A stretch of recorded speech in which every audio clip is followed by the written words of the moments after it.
Arkadaşlar selam. Bu videoda sabah ve akşam yıldızı formasyonlarının çalışma ihtimalini oldukça artıran ve yine kendi tespitlerime dayanan bir özellikten bahsetmek istiyorum. Formasyon sabah yıldızında bu şekilde, akşam yıldızında bu şekilde görünür. Bunu zaten bildiğinizi varsayıyorum. Tabii bunun öncesinde bir düşen fiyat hareketi, bunun öncesinde de bir yükselen fiyat hareketi olması formasyonun çalışma ihtimalini artırır. Yine bu ortadaki mumların dış mumlarla aralarında boşluk bırakarak yani gapli bir şekilde oluşması tercih sebebidir. Ancak şart değildir. Olmasa da olur. Ben bu formasyonu ilk gördüğümde şuradaki engulf dikkatimi çekmişti. Yani biz buna sabah yıldızı formasyonu değil de şu iki mumdan dolayı burada bir engulf var desek ve fiyat hareketini ona göre takip etsek olmaz mı diye düşünmüştüm. Aslında olur. Ancak ben bu formasyonun önemini şu şekilde yorumluyorum. Bu yorumumun temelinde de yine formasyonun çalışma şartlarından biri var. Aslında bu da bence önemi olan tek şart. O da buradaki mumun gövdesinin yarı hizasında kapanabilmiş olması. Yani bu mumun şurada kapanmış olması, şu çizgi seviyesinin altında bir yerlerde kapanmış olması bu yapıya sabah yıldızı formasyonu olmaktan çıkarıyor. Buradaki asgari şart bu seviyede veya daha üzerinde bir bölgede kapanmış olması. Dolayısıyla bu yapı bize buradaki engulf'un gücünü test edebileceğimiz önemli bir mum fırsatı sunuyor. Bu sebeple bölgeyi sadece buradaki engulf'la değil de engulf'un hacimli bir mumla sınandığı bir yapı olarak değerlendirmekte fayda olduğunu düşünüyorum. Şimdi gelelim benim tespit ettiğim ve sabah ve akşam yıldızı formasyonlarının çalışma ihtimalini oldukça artıran özelliği. Burada dikkatinizi ortadaki muma vermenizi istiyorum. İşimiz bu mumla. Bu mumun fitili dışarıdaki muma doğru ne kadar uzunsa formasyonun çalışma ihtimali o kadar artıyor. Aynı şekilde buradaki mumun fitilinin de buradaki muma doğru uzun olması formasyonun çalışma ihtimalini artırıyor. Yani sabah yıldızının görüntüsü bu şekilde, akşam yıldızının görüntüsünün bu şekilde olmasını tercih ediyoruz. Ortadaki mum, kenardaki mumların içerisine doğru uzun bir fitil bırakmış olacak. Alttaki fitil boyunun çok bir önemi yok. Şimdi grafikte örnek incelemeden önce bu formasyon oluştuğunda nasıl işleme girebiliriz? Onu da bir konuşalım. Ardından grafikte örneklerini inceleyeceğiz. Burada işleme giriş için iki zamandan bahsedebiliriz. Birincisi formasyondan sonra oluşan mum fitiliyle bu fitilli bölgeyi test edip ardından bu engulf mumunun gövde hizasını yukarı doğru geçiyorken işleme girilebilir. Tabi burada stop loss olarak formasyonun karşı ucundaki fitil kullanılabilir. İkinci kez işleme giriş için de fiyat bölgeden ayrıldıktan sonra tekrar bu bölgeye gelip fitilli bölgeyi test etmesinin ardından yine buradaki engulf seviyesi geçiliyorken işleme girilebilir. Aynı şeyleri akşam yıldızı formasyonu için de söyleyebiliriz. Burada yine bu mum fitiliyle buradaki fitilli bölgeyi test etmesinin ardından şuradaki engulf mumunun gövde hizasını geçiyorken işleme girebiliriz ve karşı taraftaki en üst noktayı da stop loss seviyesi olarak seçebiliriz. Şimdi grafikte örneklerini inceleyelim. Burada şu düşen fiyat hareketinin ardından burada oluşan 3 mumla sabah yıldızı formasyonunun oluştuğunu görüyoruz. Burada formasyonun orta mumunun iğnesi şu mum yönüne doğru oldukça uzun gövde hizasının üst seviyesine kadar gelebilmiş. Bu işte bahsettiğim çalışma ihtimalini artıran özellik. Bu mumun ardından fiyat iğnesiyle bu fitilli bölgeyi test etti ve şuradaki engulf mumunun üst seviyesini geçiyorken işleme girebiliriz. Tabi burada stop loss seviyesi olarak buradaki fitil ucu kullanılabilir. Ardından formasyon kar hedefine ulaşmış.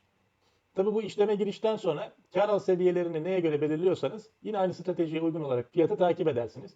Ben kendi kullandığım sistemi de sizlerle paylaşacağım. Ancak şimdilik buradaki engulf'un fiyatı tutacağını düşünüp işlemi kapatmak gerekir diyebiliriz. Ve burada fiyatın ikinci kez bu fitilli bölgeye geldiğinde aldığı tepkiyi görüyoruz.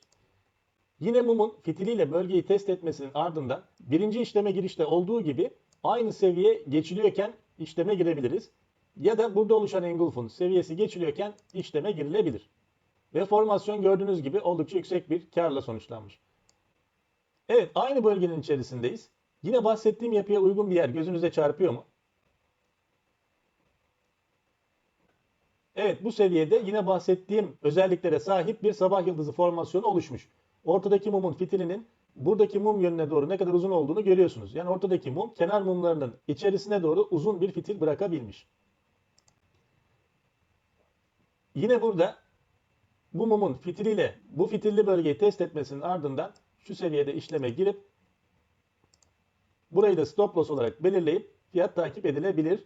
Ve dikkat edin, fiyat bölgeye ikinci kez geldiğinde, aynı fitilli bölgenin testine geldiğinde işleme giriş için bu seviyenin geçilmesini bekliyoruz demiştim.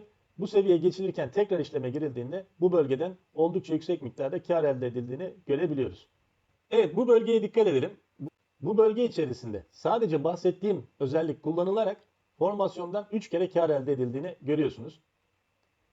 Evet, başka bir örnek. Bu grafikte yine düşen bir fiyat hareketinin ardından bahsettiğim yapıya uygun bir sabah yıldızı formasyonunun oluştuğunu görüyoruz.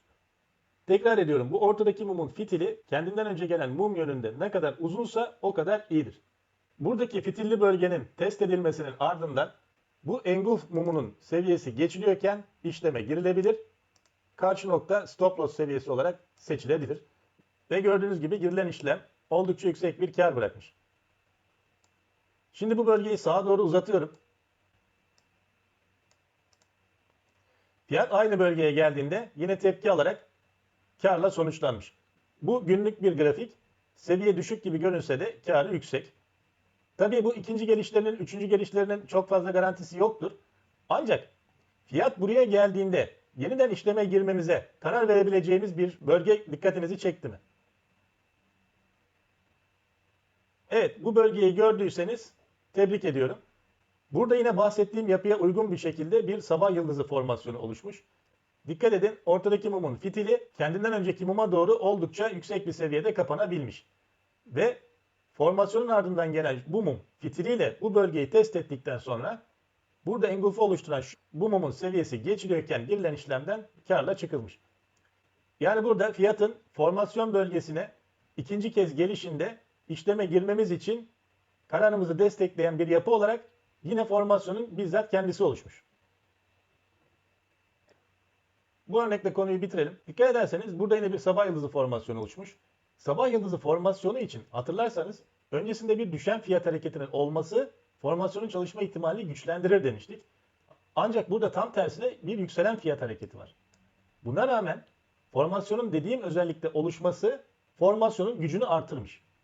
Formasyon tepe seviyede oluşmasına rağmen kendisinden sonra fiyat hareketinin yükselerek gitmesini sağlamış. Formasyonun çalışma ihtimalini artıran özelliklerden biri de ortadaki mumların birer pin bar şeklinde oluşmasıdır. Bu şekilde oluşan sabah ve akşam yıldızlarının da yine çalışma ihtimali yüksektir. Ancak ben bunu pin barla ilgili bilinmeyen bir özellik videosunda anlattığım özellikle birleştirmenizi tavsiye ederim. Dolayısıyla böylece formasyon çalışma ihtimali yüksek bir pin bara sahip olmuş olur. Fiyat da hem pin barın hem de formasyonun gücünü kullanarak bölgeden karla ayrılabilir. Evet arkadaşlar, grafikte şu görüntüyle birlikte videoyu sonlandırayım.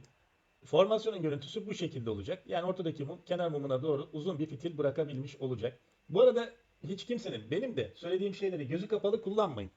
Mutlaka kendi grafiklerinizde siz de test edin. İşleme giriş ve stop noktalarını belirleyin. Grafik incelemesinin eğitime katkı sağlayabilecek en büyük faktör olduğunu düşünüyorum. Bu videoda şimdilik bu kadar. Bir sonraki videoda yeniden görüşmek üzere. Hoşça kalın.